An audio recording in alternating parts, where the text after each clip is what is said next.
மகர ராசினியர்களுக்கு வணக்கம். ஏன் எதற்கு என்று தெரியாமல் கஷ்டத்தின் பிடியில் சிக்கி தவித்துக் கொண்டிருக்கும் மேசராசினியர்கள் பிரதோஷ நாளில் இதை செய்தால் போதும், நிச்சயம் உங்களுடைய வாழ்வில் இந்த நன்மைகள் நடந்தே தீரும். அப்படி என்ன மாதிரியான நன்மைகள் எல்லாம் உங்களுடைய வாழ்வில் ஏற்பட இருக்கு என்பது குறித்தான முழுமையான பதிவு தான் இந்த வீடியோல நம்ம விரிவா பார்க்க போகிறோம். இதற்கு முன்னாடி பிரதோஷ விரதத்தால் ஏற்படும் நன்மைகள் என்ன என்பது சம்பந்தமான முழுமையான பதிவை தெரிந்து கொள்வோம். அந்த வகையில பிரதோஷ விரதம் பலன்களால் என்ன மாதிரியான நன்மைகள் எல்லாம் நமக்கு கிடைக்க இருக்கு என்று பார்க்கும் போது, சனி மகா பிரதோஷம் என்பது ஒவ்வொரு மாதத்திலும் வரக்கூடிய வளர்பிறை மற்றும் தேய்பிறையில் வரும் திரியோதிதி தினத்தில் மாலை 4:30 மணி முதல் 6 மணி வரை பிரதோஷ காலமாக கடைபிடிக்கப்படுகிறது. பிரதோஷம் என்பது ஒவ்வொரு மாதத்திலும் வரக்கூடிய வளர்பிறை மற்றும் தேய்பிறையில் வரும் திரியோதசி திதி தினத்தில் மாலை 4:30 மணி முதல் 6 மணி வரை பிரதோஷ காலமாக கடைபிடிக்கப்படுகிறது. பிரதோஷ தினத்தில் தான் ஈசன் ஆழகால விஷத்தை உண்டு இந்த அகிலத்தை காத்ததாக புராணங்கள் கூறுகின்றன. இதுவே திரியோதசி திதி சனிக்கிழமையில் வந்தால் அது சனி மகா பிரதோஷம் மேலும் சிறப்படைகிறது. பிரதோஷ காலமாக மாலை 4:30 மணி முதல் 6 மணி வரை சிவாலயத்தில் வலம் வந்து தரிசித்தால் பல்வேறு புண்ணியங்கள் செய்த பலன்கள் கிடைக்கும். வசதி படைத்தவர்கள் நந்தி பகவானுக்கு அபிஷேக ஆராதனை செய்வது மேலும் சிறப்பு வாய்ந்ததாக கூறப்படுகிறது. அது மட்டுமில்லாமல் தினமும் மாலை 3 மணி முதல் 6 மணி வரையிலான நேரம் பிரதோஷ காலம் என்றே குறிப்பிடப்படுகிறது. இதற்கு நித்திய பிரதோஷம் என்று பெயர். நித்தியதி துவங்கியதிலிருந்து உபவாசம் இருந்து சிவநாமங்களை ஜபித்துக் கொண்டிருக்க வேண்டும். அன்று மாலை சிவன் கோவிலுக்கு சென்று சிவ தரிசனம் செய்த பிறகே உணவு சாப்பிட்டு விரதத்தை முடிக்க வேண்டும். இந்த பிரதோஷ விரதம் அப்படி என்றால் என்ன என்று பார்க்கும் போது, பிரதோஷ விரதம் சைவ மக்களால் கடைபிடிக்கப்படும் சிவவிரதங்கள் ஒன்று. இது ஒவ்வொரு மாதமும் வளர்பிறை தேய்பிறை ஆகிய 2 பட்சங்களிலும் வருகின்ற திரியோதசி திதியில் சூரியன் மறைவதற்கு முன் இது ஒவ்வொரு மாதமும் வளர்பிறை தேய்பிறை ஆகிய 2 பட்சங்களில் வருகின்ற திரியோதசி திதியில் சூரியன் மறைவதற்கு முன் 3:45 நாளிகையும் பின் 3:45 நாளிகையும் உள்ள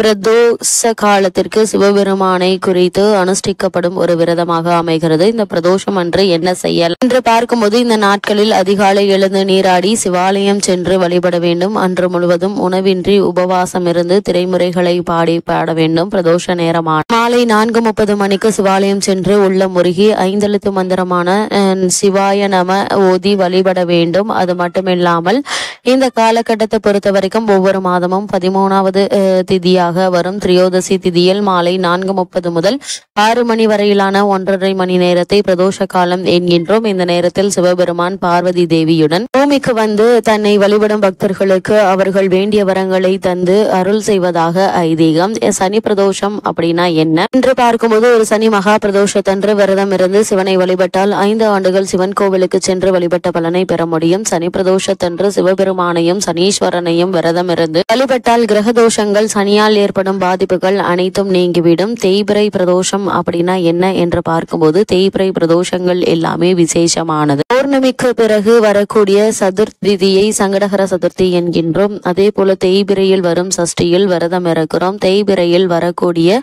திரியோதசி திதியை தான் பிரதோஷ நாள் என்கின்றோம். பிரதோஷம் எந்த திசையில் வரும் என்று பார்க்கும்போது, இந்த மாத பிரதோஷம் பௌர்ணமிக்கு பிறகு வரும் கிருஷ்ணபட்சம் என்ற தேய்பிறை காலத்தில் 13வது நாள் திதியாக வரும். திரியோதசி திதியோ மாத பிரதோஷமாகும். இந்த திதியின் மாலை நேரத்தில் பானலிங்க வழிபாடு செய்வது உத்தம பலனை தரும் என கூறப்படுகிறது. ஞாயிறு பிரதோஷம் என்றால் என்ன என்று பார்க்கும்போது, சூரிய திசை நடப்பவர்கள் கண்டிப்பாக ஞாயிறு அன்று வரும் பிரதோஷத்திற்கு செல்ல வேண்டும். இதன் பலனால் என்ன மாதிரியான நன்மைகள் எல்லாம் ஏற்படும் என்று பார்க்கும்போது, இதனால் சூரிய பகவான் அருள் நமக்கு கிடைக்கும். இந்த திசையினால் வரும் துன்பங்கள் விலகும். பிரிந்த குடும்பம் ஒன்று சேரும். அதே போல் இந்த பிரதோஷ வழிபாடு என்றால் என்ன என்று பார்க்கும்போது, சிவனுக்குரிய வழிபாட்டில் மகா சிவராத்திரிக்கு அடுத்தபடியாக முக்கிய இடம் பிடிப்பது பிரதோஷ வழிபாடு. ஒவ்வொரு மாதமும் வளர்பிறை மற்றும் தேய்பிறையில் வரும் திரியோதசி திதி அன்று மாலை 4:30 முதல் 6 மணி வரையிலான காலத்தை பிரதோஷ காலம் என கூறுகிறோம். இந்த பிரதோஷ வழிபாடு செய்வதால் கிடைக்கும் அற்புத பலன்கள் என்ன என்று பார்க்கும்போது, சாதாரண பிரதோஷ வேளைகளில் சிவாலயம் சென்று வழிபட்டால் 1 வருடம் ஆலயம் சென்று வழிபாடு செய்த பலன் கிடைக்கும். அதுவே சனிக்கிழமை வரும் மகா பிரதோஷத்தன்று இறைவனை வழிபட்டால் 5 வருடம் ஆலய வழிபாடு செய்த பலன்கள் கிடைக்கும். சிவபெருமான் அபிஷேக பிரியர். அவருக்கு பிரதோஷத்தன்று கறந்த பசும்பால் கொண்டு அபிஷேகம் செய்து வழிபட்டால் சிறப்பான பலன்களை பெறலாம். இல்லை என்றால் இளநீர் அபிஷேகம் செய்வது நல்லது. இறைவன் இயற்கையை விரும்பக்கூடியவன். எனவே இயற்கையான வில்வ இலை அர்ச்சனையும் சிவபெருமானை சிவனை மகிழ்ச்சிப்படுத்தும். இது தவிர தும்பப்பூ மாலை அணிவித்து பிரதோஷம் அன்று சிவனை வழிபட்டால் சகல தோஷங்களும் விலகும். பிரதோஷ தினத்தில் அதிகாலையில் நீராடி திருநீர் அணிந்து சிவநாமமான நமச்சிவாயா ஓதி உபவாசம் இருக்க வேண்டும். அன்று காலை முதல் பிரதோஷம் முடியும் வரை உணவு தவிர்த்து பிரதோஷ தரிசனம் முடித்து பிரசாதம் உண்டு விரதம் முடிக்க வேண்டும். பின்னர் இரவு உணவு சாப்பிடலாம். இப்படி 11 பிரதோஷங்கள் விரதம் இருந்து சிவனை வழிபட்டால் சிவனருள் கிடைக்கும் என்பது ஐதீகம். அதேபோல் பிரதோஷ காலம் என்பது சூரியன் அஸ்தமனத்திற்கு முன் 3.25 நாளிகையும் சூரிய அஸ்தமனத்திற்கு பின் 3.25 நாளிகையும் ஆகும். ஒரு நாளிகை என்பது 24 நிமிடங்கள். 1 மணிக்கு 2.5 நாளிகைகள் ஆக சராசரியாக மாலை 4 மணியிலிருந்து இரவு 7:30 மணி வரையிலான காலம் பிரதோஷ காலம் உண்டு. சௌகரியத்திற்காக மாலை 4:30 முதல் 6 மணி வரை என சொல்லப்படுகிறது. பிரதோஷ விரதம் மேற்கொண்டால் திருமணம் கைகூடும், பிள்ளை பாக்கியம் கிடைக்கும், வறுமை விலகும், நோய்கள் நீங்கும், சகல காரியங்களில் வெற்றி கிடைக்கும், சகல சௌபாக்கியங்களையும் தரக்கூடியது இந்த பிரதோஷ விரதம். இந்த பிரதோஷ வழிபாடு செல்வத்தை ஈர்க்கும் வழிபாடாகவும் அமைகிறது. எல்லா தோஷங்களை போக்கக்கூடிய பிரதோஷ தினத்தில் விரதம் இருந்து சிவபெருமானை வழிபட்டு அனைத்து வித செல்வங்களையும் பெற்று வாழ்வாங்கு வாழ்ந்திடுங்கள். அது மட்டும் இல்லாமல் பிறந்த தோஷம், பிறவி தோஷம், பிற தோஷங்களை போக்கக்கூடிய சித்தர்களின் சூட்சும வழிபாடு முறைக்கு பெயர்தான் பிரதோஷம். நெடுங்காலங்களுக்கு முன் சித்தர் மட்டும் வழிபாடு செய்து வந்தனர். அதன் பின்னர் சித்தர்கள் வழியில் ஆன்மீக நெறியை பின்பற்றி வந்தவர்களும் அதன் பின்னர் மிகவும் பிரபலமான சில ஆன்மீக பெரியர்கள் செய்து வந்தனர். தற்போது பிரதோஷத்தின் அருமையும் பெருமையும் அறிந்ததால் அனைத்து மக்களும் பிரதோஷத்திற்காக சிவாலயத்தை நோக்கி செல்கிறார்கள். நாம் பிரதோஷ தினத்தில் சிவ ஆலயத்திற்கு சென்று வழிபட்டால் வாழ்வில் இருக்கும் அனைத்து பாவங்களும் தோஷங்களும் காணாமல் போகும். நான் உரைக்கும் வார்த்தைகள் எல்லாம் நாயகன் உரைக்கும் வார்த்தைகள் என பெரியவர்கள் கூறுவார்கள். அந்த வகையில் சோமவாரம் எனப்படும் திங்கள் கிழமையில் சில வழிபாடு செய்தால் மிக விசேஷம்.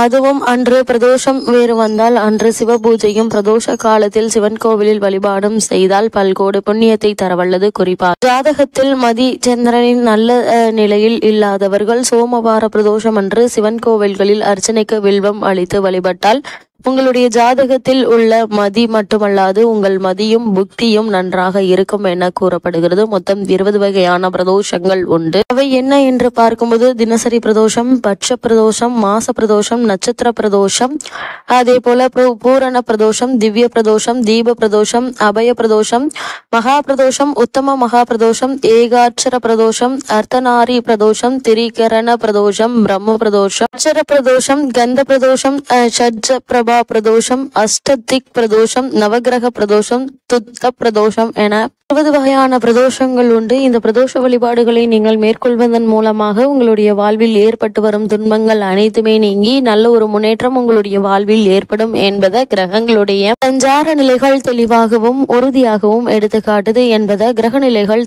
தெளிவாக உறுதியளிக்குது.